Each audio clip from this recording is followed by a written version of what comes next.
بسم اللہ الرحمن الرحیم۔ بچوں، آج میں آپ کو خط پڑھاؤں گا۔ خطوط نویسی ایک ایسا کام ہے جس کا ایک طریقہ کار ہے۔ خط جو ہے آپ کے سلیبس میں 10 نمبر کا سوال ہوتا ہے، درخواست یا خط آتا ہے، آپ نے ایک لکھنا ہوتا ہے۔ اگر آپ اس کا جو پراپر طریقہ کار دیا گیا ہے جو کہ ابھی میں پڑھاؤں گا آپ کو، تو آپ سمجھ لیں جی کہ آدھے نمبر آپ صرف بغیر کچھ لکھے چند چیزیں لکھے، آپ اس کا اسپیسیمن جو دیا گیا ہے اس کے مطابق اگر آپ کریں گے تو آپ کو 5 نمبر ویسے ہی مل جائیں گے۔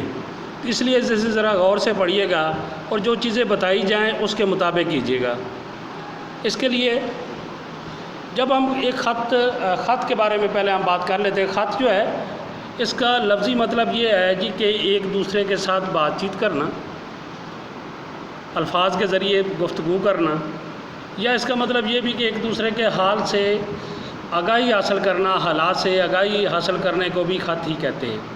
ابھی اس کا رواج تھوڑا کم ہو گیا ہے کہ ٹیکنالوجی نہیں آ گئی ہے، لیکن آج سے 25-30 سال پہلے جب یہ موبائل خاص طور پر نہیں آیا تھا تو اس سے پہلے یہ خط کی بہت اہمیت تھی۔ لوگ ایک دوسرے کو خط لکھتے تھے، حالات جانتے تھے، ایک دوسرے کے انفارمیشن دیتے تھے، اطلاعات دیتے تھے ایک دوسرے کو، کوئی فوت ہو گیا، کسی کی شادی ہے، کوئی اور معاملات ہے، تو یہ خط لیکن اردو ادب میں چونکہ خط کا بھی ہر چیز بیٹے چونکہ یہ لٹریچر ہے، اس میں ایک طریقہ کار رکھا گیا ہے، اسی کے مطابق لکھیں گے آپ۔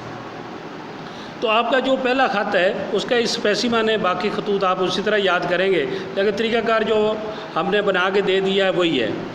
پہلا آپ کا خط ہے کہ والد کے نام آپ نے خط لکھنا ہے، اپنے نتیجے کی اطلاع دینی ہے، یعنی آپ نے کامیابی امتحان میں حاصل کی ہے اور اپنے والد صاحب کو خط لکھنا ہے۔ خط لکھنے سے پہلے اپنی رائٹ سائڈ پہ جو آپ کا پیپر ہوتا ہے جہاں آپ مارجن 9 لگاتے ہیں، اس کے اوپر سب سے پہلے آپ امتحانی مرکز لکھیں گے۔ امتحانی مرکز کیوں لکھیں گے؟ لوگ تو کمرہ امتحان بھی لکھتے ہیں، لوگ تو کچھ اور بھی لکھ دیتے ہیں، لیکن امتحانی مرکز جو کمرہ ہے یہ اور امتحان جو ہے کمرہ سراؤنڈنگ کو کہتے ہیں، یہ اس کا میننگ اس کے مطابق صحیح نہیں ہے۔ تو امتحانی مرکز اس لیے لکھتے ہیں۔ ایک بچوں بات بتا دوں، یہ کہ جب آپ کسی کو ایکچوئل میں خط لکھیں گے، اصل میں خط لکھیں گے، تو آپ امتحانی مرکز نہیں لکھیں گے، یہاں آپ اپنا ایڈریس لکھیں گے۔ امتحانی مرکز اس لیے لکھتے ہیں ہم کہ چونکہ آپ امتحان دے رہے ہوتے ہیں، ایک سینٹر ہوتا ہے، سینٹر کو مرکز کہتے ہیں، وہاں جب آپ کام کریں گے یا بیٹھ کے لکھیں گے تو بچوں امتحان جو ہے جب آپ کا گھر کا آپ گلشن اقبال میں رہتے ہیں، واپ ٹاؤن میں رہتے ہیں، تو وہ جب آپ ایکسل میں خط لکھتے تو واپ ٹاؤن لکھیں گے، لیکن وہاں پہ آپ امتحان میں بیٹھے ہیں۔ ہم اپنا شہر کا نام، اپنی کالونی کا نام، اپنے گاؤں کا نام اس لیے نہیں لکھتے کہ بورڈ کی طرف سے یہ ممانعت ہے کہ آپ اپنی آئیڈینٹیفیکیشن شناخت ظاہر نہیں کریں گے، عارف اعلیٰ وغیرہ ہم نہیں لکھیں گے۔ تو سب سے پہلا آپ امتحانی مرکز لکھیں گے، اس کے نیچے ڈیٹ لکھیں گے آپ۔ بچوں ڈیٹ کوشش کیا یقینی بنائیں کہ اردو کی کاؤنٹنگ لکھیں۔ آپ کے یہاں جو سامنے لکھا ہوا ہے 10 مارچ 2020، 10 مارچ اس لیے کہ 10 انگلش میں بھی ویسے ہے اور اردو میں بھی ویسے، تو اس لیے میں نے 10، 9، 10، 11 3 فگر ایسے ہیں جو اردو میں بھی ویسے ہیں اور انگلش میں بھی ویسے ہیں۔ تو آپ جو ہے نا 10 مارچ 2020 لکھیں، 2020 نہ 21 لکھ دیں، اس میں کوئی ممانعت نہیں، آپ 2018 بھی لکھ سکتے ہیں، کوئی ایشو نہیں ہے اس میں۔ یہ بچوں آپ کا 1 نمبر مکمل ہو گیا اتنا سا لکھنے کے بعد۔ پھر اس کے بعد تھوڑا سا درمیان میں آئیں، اپنے والد صاحب کو یا جس کو بھی آپ مخاطب کر رہے ہیں، اگر والدہ کو کر رہے ہیں تو والدہ، بھائی کو کر رہے ہیں، بہن کو لکھ رہے ہیں، ٹیچر کو لکھ رہے ہیں، اپنے استاد کو لکھ رہے ہیں، تو اس کے حساب سے القابات ہوتے ہیں۔ تو آپ کے والد صاحب آپ کے لیے محترم ہیں۔ اور ایک بات اور بتاؤں، بڑوں کا نا نام نہیں لکھا جاتا کہ آپ کے والد صاحب کا نام لکھیں، آپ نام سے نہیں بلاتے ہوتے، اردو ادب اس کی اجازت نہیں دیتا کہ آپ اپنے والد صاحب کا نام، محترم والد صاحب وہ آپ کے ہی والد صاحب ہیں، ان کا نام ہے، میں آپ کے والد صاحب کو لکھوں جو ان کے عمر کے برابر ہے، میں نام لکھ سکتا ہوں۔ آپ بچے ہیں ان کے، آپ ان کے بیٹے یا بیٹی ہیں، آپ نہیں لکھ سکتے۔ تو محترم والد صاحب کے ساتھ آگے آپ ندائیہ لکھیں گے۔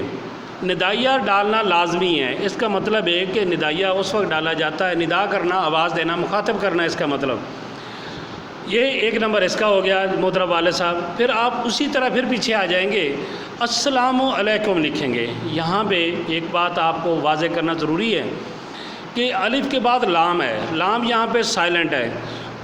عربی میں جب اگلے لفظ پہ شد آ جائے، یعنی وہ 3 نقطوں والی آ جائے، 3 ڈنڈوں والی، شوشوں والی، تو پچھلا لفظ سائلنٹ ہو جاتا ہے، تو لام لکھا جائے گا، پڑھا نہیں جائے گا۔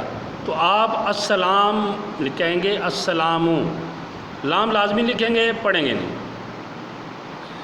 اور اس کے درمیان میں واو بھی نہیں ہوتی، میم کے اوپر پیش ہے۔ کچھ بچے جو ہیں واو ڈال دیتے ہیں السلام علیکم، تو آپ نے واو نہیں ڈالنی، علیکم واو کے بغیر، کیونکہ میم کے اوپر پیش ہے، علیکم لکھیں گے اور پھر ندائیہ ڈال دیں گے، یعنی اس سے آگے آپ نے سلام کر لیا، آپ نے کسی کو مخاطب کر لیا، کسی کو، کیونکہ مسلمان جب بھی ایک دوسرے سے ملتا ہے، بات کرتا ہے، لکھتا ہے، تو السلام علیکم لازمی لکھتے ہیں تاکہ آپ پر سلامتی ہو۔ اور ندائیہ ڈالنے کے بعد 1 نمبر بچوں پھر اس کا ہو گیا۔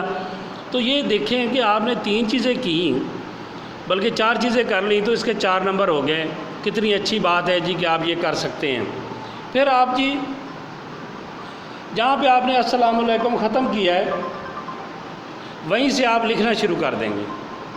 وہیں سے آپ جب لکھیں گے جو بھی آپ نے لکھنا ہے، ابھی آپ نے والد صاحب کو بتانا ہے جی کہ امید ہے کہ آپ خیریت سے ہوں گے، میں بھی خیریت سے ہوں۔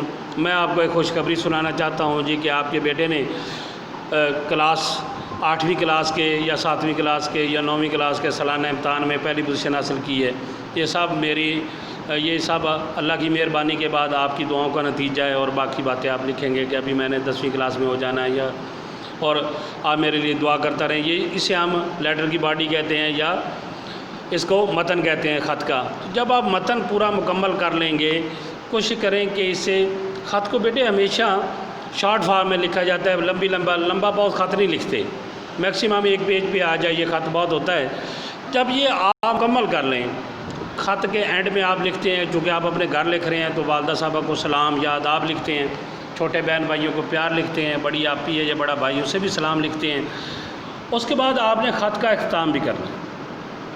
خط کا اختتام کرنے سے پہلے آپ نیچے آئیں گے جہاں آپ نے ختم کیا، بالکل اگر آپ نے امتحانی مرکز اور ڈیٹ جو ہے رائٹ کارنر پہ لکھی ہے، دائیں طرف بالکل اپنے صفحے کے لکھی ہے، تو اس کے بالکل بائیں طرف جو ہے آپ اس کا اختتام کریں گے، بالکل کارنر پہ چلے جائیں گے، وہاں آپ والسلام لکھیں گے۔ واو الف لام اسی طرح سائلنٹ پھر ہو جائے گا، آپ اس کے کوئی اور چیز نہیں ڈالیں گے، لام پڑھیں گے نہیں، والسلام لکھیں گے، لام لازمی ہوگا تو پھر والسلام بنے گا، پھر آپ کا جو رشتہ بنتا ہے، اگر آپ کا بیٹا، ابھی آپ والد کو لکھ رہے ہیں تو آپ کا بیٹا یا بیٹی لکھیں گے، نیچے آپ اپنا نام نہیں لکھیں گے، ایڈریس نہیں لکھیں گے، الف ب ج آپ کر دیں گے تو آپ کا خط مکمل ہو جائے گا۔ بچوں اس میں دھیان رکھنے والی بات ایک اور ہے کہ جس طرح کا رشتہ ہے آپ کے پاس، اوپر اگر آپ چاچو کو لکھ رہے ہیں، چچا جان لکھ رہے ہیں، تو نیچے آپ بھتیجا لکھ دیں گے۔ اگر آپ ماموں کو لکھ رہے ہیں تو نیچے آپ بھانجا لکھ دیں گے۔ تو اگر آپ کسی استاد کو لکھ رہے ہیں تو نیچے آپ کا شاگرد لکھ دیں گے، یا آپ کا تابع دار لکھ دیں گے، یا تابع فرمان لکھ دیں گے۔ تو اسی طرح کا جو آپ کا ریلیشن یا رشتہ بنتا ہے، اگر آپ دادی اماں کو خط لکھ رہے ہیں تو نیچے آپ اپنا پوتا لکھیں گے کہ آپ کا پوتا فلاں علی بے جیم، لیکن ایکچوئل میں جب لکھیں گے تو آپ اسے پورے طریقے سے لکھیں گے۔ اس خط کے طریقے کو غور سے پڑھیے گا، میں نے اسپیسیمن بنا کے آپ کو دے دیا ہے، یہی اسپیسیمن چلے گا، اور یہ بورڈ کا اسپیسیمن ہے، اسی کے مطابق آپ اچھا لیٹر لکھ کے یہ پورے کے پورے مارکس آپ بڑی آسانی کے ساتھ لے سکتے ہیں، بشرطے کہ آپ کا یہ جو طریقہ کار آپ کو سمجھایا گیا ہے اس کے مطابق خط لکھیں، آپ کا سارا کام صحیح ہو جائے گا۔ خط کی پریکٹس کریں، تمام خطوط یاد کریں، انشاءاللہ اگلے لیکچر میں آپ سے پھر ملاقات ہوگی۔ اپنا اپنے گھر والوں کا خیال رکھیے گا۔ آپ کا بہت بہت شکریہ۔